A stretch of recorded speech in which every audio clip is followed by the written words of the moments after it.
Hi there, it's Ian here, and you're watching Grumpy Opinions, the show where I'm going to tell you all about what I think of films, TV shows, games, and life in general. Let's get on with the show.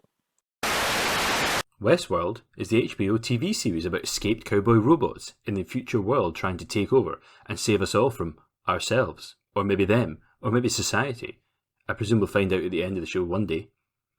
Episode 5, Genres, starts off with Serac, telling the story of his life, all from him growing up with his super genius brother after Paris gets nuked, and then having a plan to save the world with a supercomputer.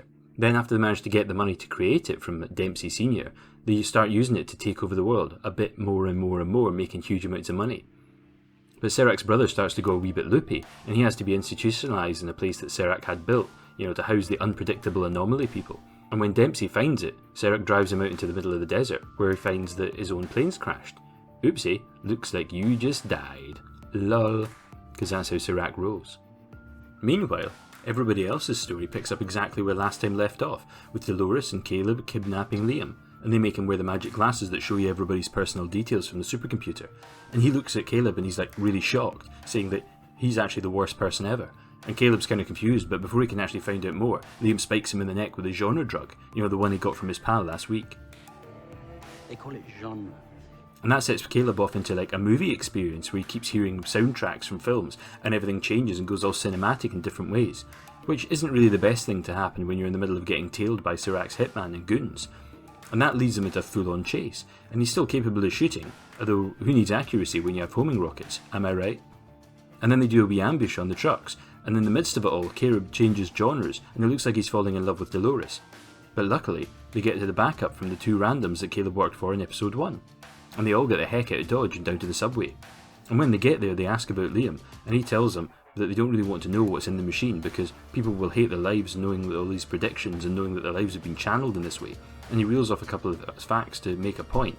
But then Delores gets on the blower to Chibs, and then him and Bernard hack the supercomputer, leaking out the info to everybody in the world. And then things get just a wee bit chaotic, but it buys them enough time and space to escape, or almost, because then some goons surprise Caleb and Delores, and they take a brace of bullets just to save him.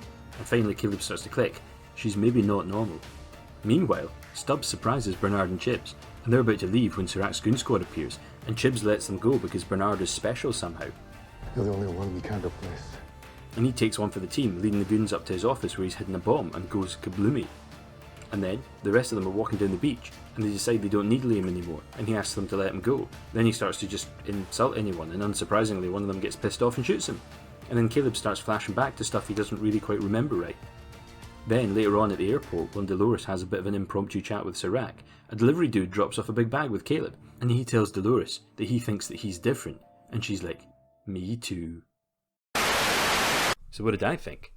Well, first off, I've been labouring under a misapprehension about this show, because you see, I thought that like seasons 1 and 2, this was going to be a 10-part season, meaning that the last part of the first half was going to be this episode, but it's not. It's actually only 8 episodes, so that means we're actually 2/3 of the way through the show. And why is that important? Well, it means that last week was actually kind of the midpoint of the show, and it should be taking things in a new direction. And I think that actually kind of works, because technically last week and this week are really just 2 parts of the same one big story chunk. I mean, last week was the kidnap and this is the escape.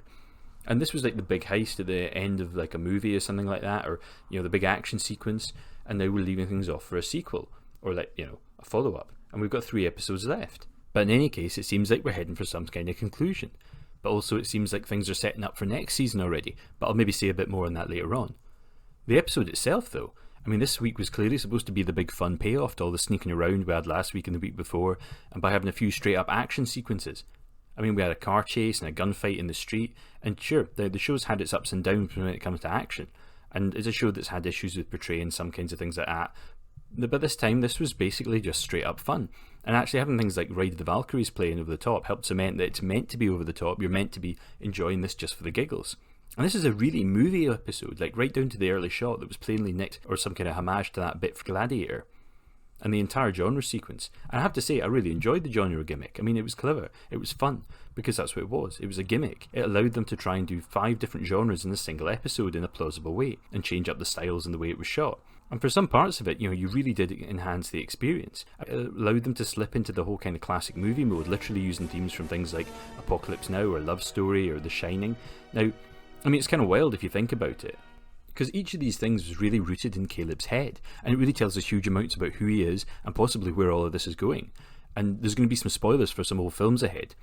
Because, I mean, look at how this started out. I mean, the beginning, it was very sort of film noir side of things. I mean, I don't honestly, I couldn't place this piece of music. I mean, it could be it's original or it's from a film I haven't seen. But the whole style with the black and white was classic film noir. And that tells us on some level, Caleb probably considers himself like a film noir hero, who's basically a hero in a dark world, usually fighting against a big conspiracy. And there's usually always like a femme fatale at their side. And if you know anything about film noir, you know that usually the femme fatale will betray the hero. And usually one or both of them ends up dead at the end. And the next one up is Apocalypse Now. I mean, yeah, sure, you know, Ride of the Valkyries from Apocalypse Now. Now, as I said, that was the big action sequence, so it was big, over the top and crazy. But also, if you think about it, Francis Ford Coppola's war movie is a story about a killer for hire. He's a military asset who's gone a bit loopy, and he's sent on a suicidal mission to kill somebody who kind of wants to die anyway. You know, the whole story is kind of a setup, but he's also a broken man who doesn't know how to do anything else, and that's basically Caleb all over. So again, read into that what you will.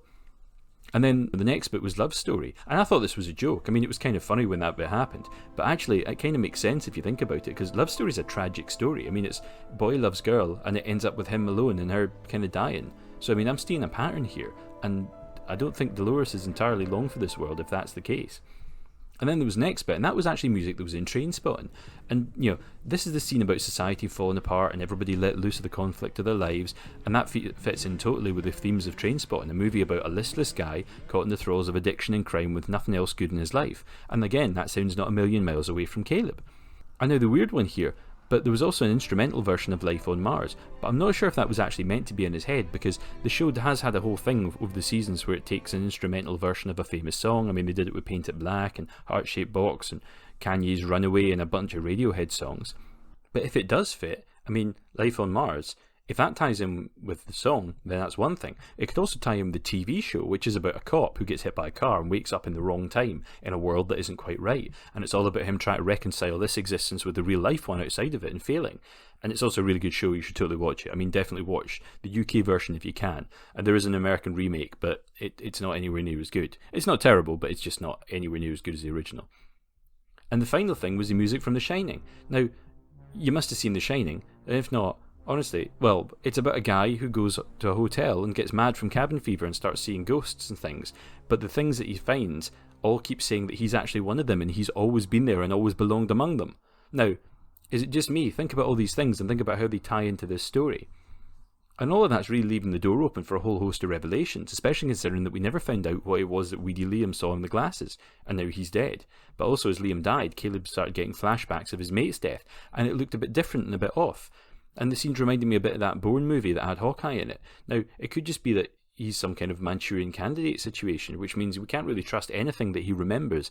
I mean, it could be he's a sleeper agent, a government stooge. He could be one of these people at Serac talking about adjusting in the magical lab that he showed us. But I mean, otherwise, why tell us all that stuff about Serac and his brother? It's interesting. But despite this all making my head go practically boom, it didn't actually stop me from having serious issues with this week's episode. I mean, let's start out with the basic filmmaking issues and some of the perennial Westworld problems. I mean, let's start with plot armour. I mean, remember how I battered on about how Dolores can just take bullets whenever and it's never an issue? Well, like this time she literally took about 5 shots to the torso and isn't even bothered, doesn't even stagger. And that presumably means that her whole playing dead thing with Caleb in episode 1 was just that, it was playing dead. She wasn't actually hurt at all. And that completely changes how you have to think about things. And not that that's bad in itself, but it also makes it kind of bonkers that absolutely nobody ever manages to hit her in the head. I mean, not even a whole truck full of guys all firing machine guns at a distance. Not one of the rounds went stray and actually hit her. But by extension, the same plot arm seems to extend to Caleb, who can not only do like the Black Panther thing of hanging out of the top of a vehicle and not getting shot, but also can just stand there gawking at her while, you know, she's shooting a load of bads and they're shooting back and neither of them is in cover. I mean, that's just about as bad as the turkey shoot from episode 1. And you've also got stuff like these guys all piling out the van. And if you notice, one of them actually stops to shut the car door. I mean, do you not think you would maybe just leave the car door? Or maybe you actually use it as protection? Maybe stay in the car and roll the window down? Anything?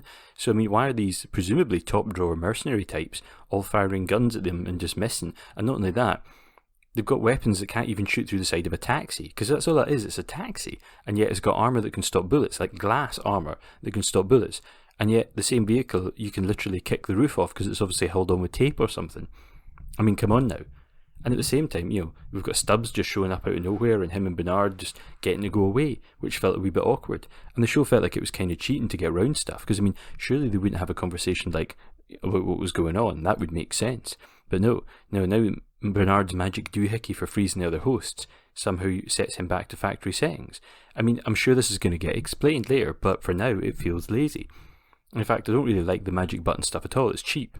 It feels like I'm watching an episode of Bugs, the old TV show. Now, that was all just wee black boxes with a button, and every week, and they would just do whatever the plot needed. It's total bargain basement sci-fi stuff. And it's also super convenient that just when Bernard and Stubbs get the better of Chibs, a whole lot of other bads arrive before they can actually ask him about anything. And then boom, he's dead. It's just like with Liam, he sees the thing and, you want to get more information out of him, and bang, oh, he's dead. And also, speaking of Liam, I only just realised this week he's actually the same guy who played the sort of redneck guy from 10 Cloverfield Lane. Now, that's a totally fantastic movie, and if you haven't seen it, you should totally check it out. And there's also problems with, the character prattling on about how everyone's a base version of themselves while he's wearing a basic t-shirt. Now, that just seemed cheesy to me. And then Dolores says, oh, these guys are all here to murder you. And then he just believes her. He's like, yeah, okay, whatever, have my access codes. And then later on he points out it's a bad idea to give up the data because people might murder each other. And she's like, murder, eh? You know about that. And he's like, oh, okay, and he stops talking about it. Come on. Now, come on, Dolores has zero high ground when it comes to murder. She's a bonkers death machine and has been ever since the end of season 1. And aside from that, the writing this week was really flat and kind of dull, drab and cheesy at points. And then we've got things like how, after absolutely everything that's happened, Caleb's still suddenly surprised that Dolores survived being shot. He's seen her at death's door and then just get up and murder 2 people and then drive off and talking totally normally. And she seemed like drag a guy like he weighs nothing, fight a guy, do all kinds of crazy tech stuff, and all while talking about how humans are rubbish. And he hasn't clicked that she's not human. Okay, fair enough. You maybe wouldn't just jump to that conclusion, but I feel like he should already have realised that by this point. And also we then had Sirac and his life story playing out in a kind of obvious way. It's fine for backstory. I suspect a lot of it's still going to be revealed and some of it might be false, and there might be odd little things like how is he suddenly having the chat with Dolores at the end? And presumably that narration was him talking to her all the way through the episode. It's a bit strange. Is there a missing scene or something? Was something off there? And then there was this whole scene where he murders his partner, and it felt like something from a really bad Bond movie or a Bond rip-off movie. No shade, I'm really happy to see Vincent Cassel doing cool stuff, because he's playing this sort of godlike supervillain guy. I'm not even sure if he's actually a villain. It's really difficult. Everyone's kind of just in this grey area of everybody's a bit bad in this show. And it's not exactly coming across as he's quite the genius and powerful guy that he's been set up at. This week he just seemed kind of stupid and obvious. And it makes me wonder what the big twist of this season, because it's Westworld. There's always a big twist. There's a big revelatory thing that makes you reassess everything that happened up until that point. You know what I mean? Like in season 1, it was that William and the Man in Black were basically the same person. And as soon as you realise that, you realise that half the show's events that you assumed were all happening at exactly the same time actually happened years apart. And in season 2, there was that whole bit where you realise that a massive chunk of the season, Hale was already dead and had been replaced by Dolores. So you had to work out that, and then you had to work out how Bernard fitted into all that. And there was a load of other really weird stuff in season 2 because it was way too complicated. But this season, I feel like there's something else coming, something big. And I'm hoping it's something bigger than Caleb's identity being wrong. In fact, I'd like to postulate that it's still, some or all of this is going to be some kind of video gamey simulation. Maybe this entire thing is literally playing out inside the mirror computer thing. Yeah, it could be that, and that's partly because Caleb seems more like a computer game character than anything else. But also I feel like there's no way for them to tie up this story and the 2 big main story threads in only 3 episodes. Next week's trailer, it says it's going to be about Maeve, Hale and the Man in Black again. Now, that's interesting because obviously I said last week that I thought the Man in Black probably wouldn't appear again, and I was wrong, and I'm pretty glad that I am. So yeah, I've had a huge amount of thoughts about this show, and I'm really interested to see where it's going. And as I said, my big worry is that while season 1 was clever, convoluted and smart, season 2 is a bit overcomplicated, obtuse and messy, and this season feels a little bit obvious, maybe even a bit facile. And that might be the point of it. Maybe it's all going to make sense later on, and if it works, great. If it doesn't, well, there's always season 4. And I'm starting to suspect now that actually what we're building up to is some kind of big apocalyptic event. Because, I looked at the poster and I saw that and I thought, that looks a little bit like the "you blew it up" moment from Planet of the Apes. But who knows? Maybe I'm right, maybe I'm wrong. And just a final thing before I go. I'm actually using a completely new mic setup, so if there's anything about that you want to let me know about, if it sounds good, if it sounds bad, just so I know what I'm doing. Because it could be that I'm better off actually using the old setup. So yeah, please just let me know. So until next time, I've been Ian, and these have been my grumpy opinions.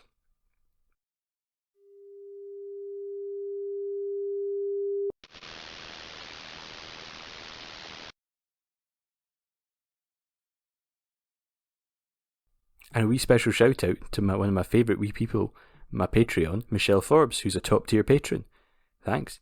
It really, really helps out. It makes me really happy. It makes me glad to do all this. You take care.